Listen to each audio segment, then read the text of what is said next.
I remember spending 10 minutes waiting for a picture to load pixel by pixel. We're not going to talk about what kind of pictures those were. And now we're seeing more money flow into the crypto markets than in the stock market. Hey, you know what? You have this cryptocurrency and nobody else does.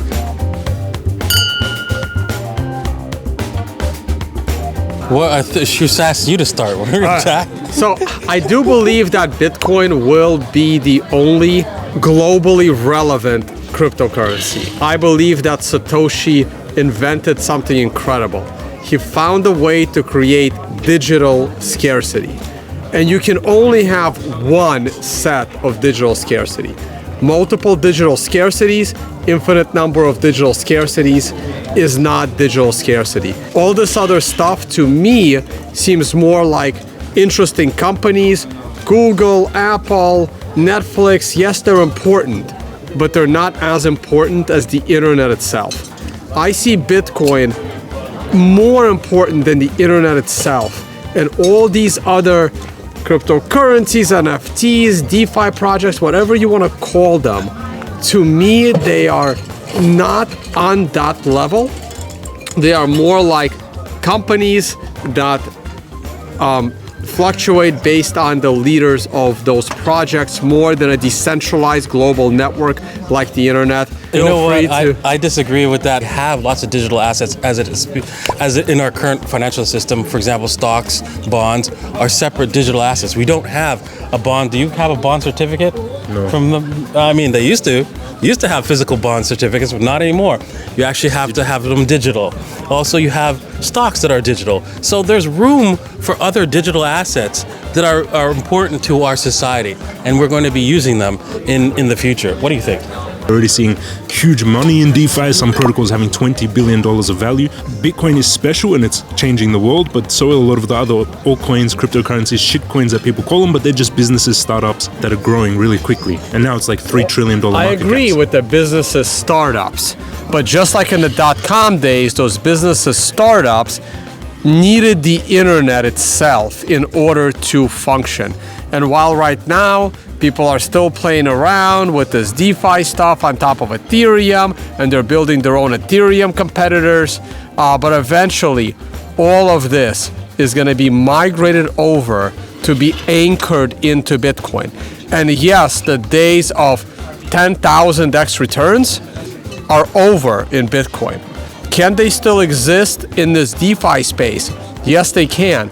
But eventually, as projects like Ethereum prove themselves to be not scalable, prove themselves to be not decentralized, prove themselves to be not secure, all of the stuff you're talking about will eventually, over time, migrate on top of Bitcoin. So while the returns will be there, the importance of any other individual project will continue to get less and less relevant to Bitcoin. Like, you can, if a new company comes out today that crushes Google and Amazon and Apple combined, that company will still be not as important as the internet itself. And that's how I see Bitcoin, as that underlying layer, as the price of Bitcoin will continue to grow, but not at the same rate as some new project. Well, while I agree with you that Bitcoin is the most important cryptocurrency out there, I still think that you'll see a lot of value being made coming from other people making different cryptocurrencies for different reasons. For example, when you were a kid, didn't you try to make play money and play with your friends? Yes, as a kid, I wanted to print money too, but as a responsible adult, I have chosen not to print my own money, which is something most people in this space have not followed the same standard. No, but you're not seeing the value of that being able to create something and innovate, right? With the fact that we now have the system where we know that the provable system of, hey, you know what? You have this cryptocurrency and nobody else does, right? You can repeat that over and over again on different systems.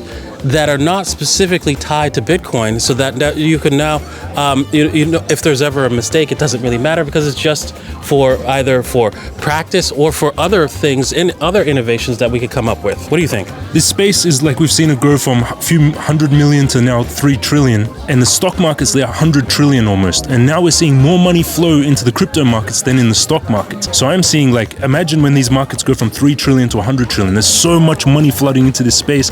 There's going to be so much innovation and things being built in this that we don't know what's coming.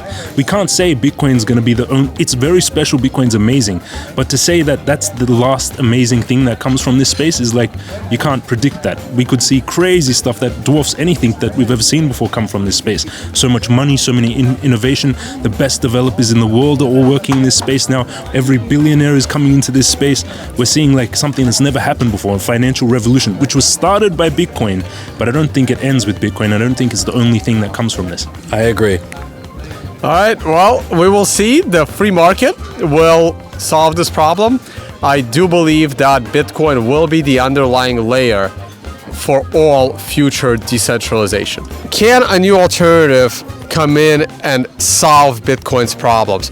There was an awesome meme where it's a superhero that says, I just heard about Bitcoin, I'm here to fix it. The thing is, revolutionary generational technologies don't come around every quarter. No. They are single generation technologies. And in the first half of the 20th century, we had several of them. We had electricity. We had the telephone system. We had like running water. Like there were several like revolutionary changing technologies. Since the 1950s, there was just one, the internet. Since the year 2000, so far there has been just one. Also like airplanes and flight. So many innovations came in the first half of the 20th century. Second half of the 20th century, we had the internet. There's been one revolutionary innovation in the current century, and that's been Bitcoin. It will take one more generation to build something that we have not yet thought of. So I don't see it, because the longer Bitcoin continues to function, the more confidence it gets. That's the Lindy effect. The longer something has existed, the longer it will exist.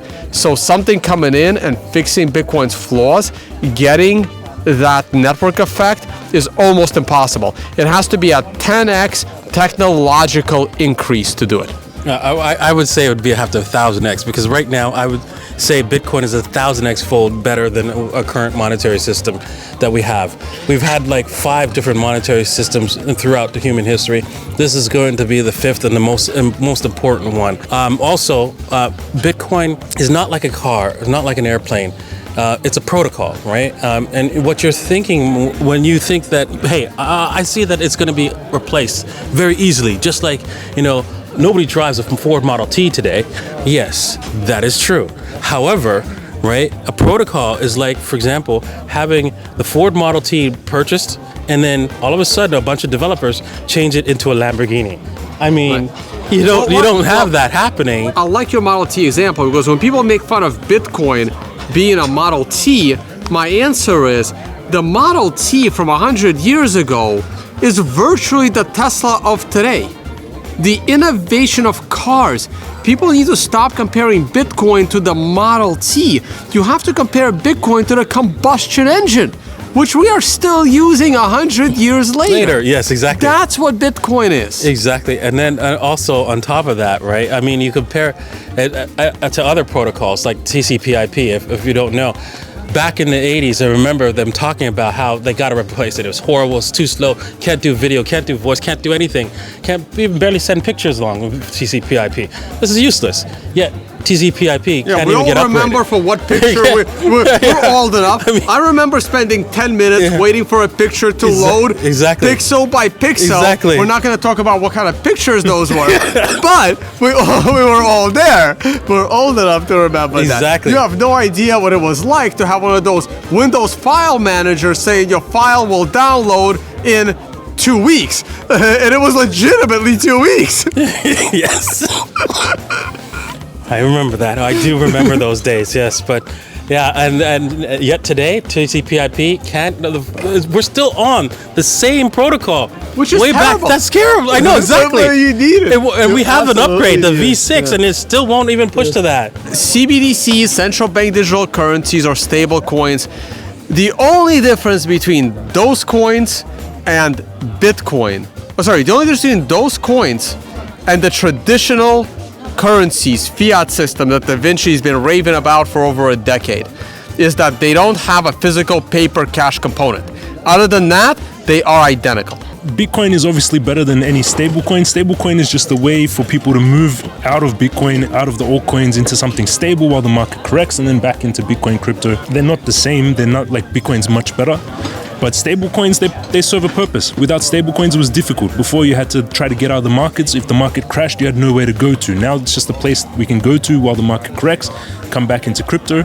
So it's usable. People are using it all over the world to send lots of money. So it's working. It's something that's usable. Yeah, and then stablecoins provide a decentralized way for you to actually interact with Bitcoin and cryptocurrencies without having to provide all kinds of KYC information, and that's why they're going to be here to stay. Well, yes, stablecoins are going to be here to stay, but they're not decentralized, and the government can stop them. And that is a risk you need to account for if you're going to be holding stablecoins. Let's say they took out USDT. What do you think would happen to the entire crypto space? I think Bitcoin price would absolutely skyrocket. A lot of people think that if USDT implodes, people think that it would crash the price of Bitcoin. I see it the opposite way. As USDT is about to get shut down or is about to implode, people have insider information. There is always insider information. Always. In the stock market, it's illegal to act on the information, but it only applies to the stock market. It is not illegal to act on insider information in the derivatives market, in the commodities market, in the FX market, in the currency market. There is no insider trading law. There's no concept of insider trading. There is no concept of insider trading in crypto or Bitcoin as well.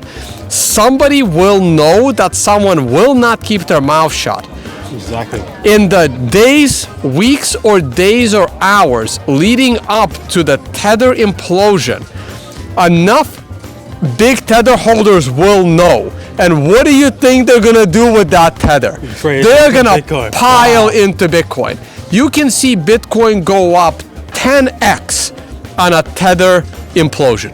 Yeah, and they'll also go into other altcoins as well, of course. So but Bitcoin first, because you can always move the Bitcoin and the other coins are too illiquid. Mm-hmm. Bitcoin would be the greatest beneficiary of a Tether shutdown. So true. I agree with that. I agree. Yeah. Is Bitcoin secure from a 51% attack? Of course it is. Don't you agree? Because, I mean, there's no one who can put together enough mining power in order to come up with a 51% attack. And even if they did, right, people like the software developers would work around that. And it wouldn't make a difference because what are you going to be able to do? Double spend on an exchange? Right. Like, that's it. Oh, we talked about that today. It would have been great in the discussion. Destroy the value anyway. So nothing in this world is fully secure. Is the White House in America secure? Is, a presidential palace secure?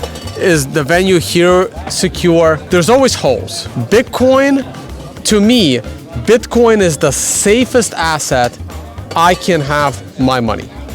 And it is as secure as anything in the digital realm that has no physical presence.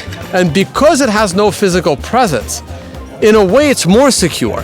Bitcoin is more secure than the Mona Lisa because someone can attack the Louvre and steal the Mona Lisa. Mm-hmm. With Bitcoin, because it doesn't have that attack angle of physical theft, you gotta protect it digitally. And Bitcoin is as secure, is probably 10 to 100 to 1,000 times more secure than anything else in the digital space. I don't see how that's possible that any other cryptocurrency can come out and take on Bitcoin at all. This is not going to happen. I think Bitcoin should dominate and be the main kind of use for financial systems, but we can't say never. Something could happen, something could change.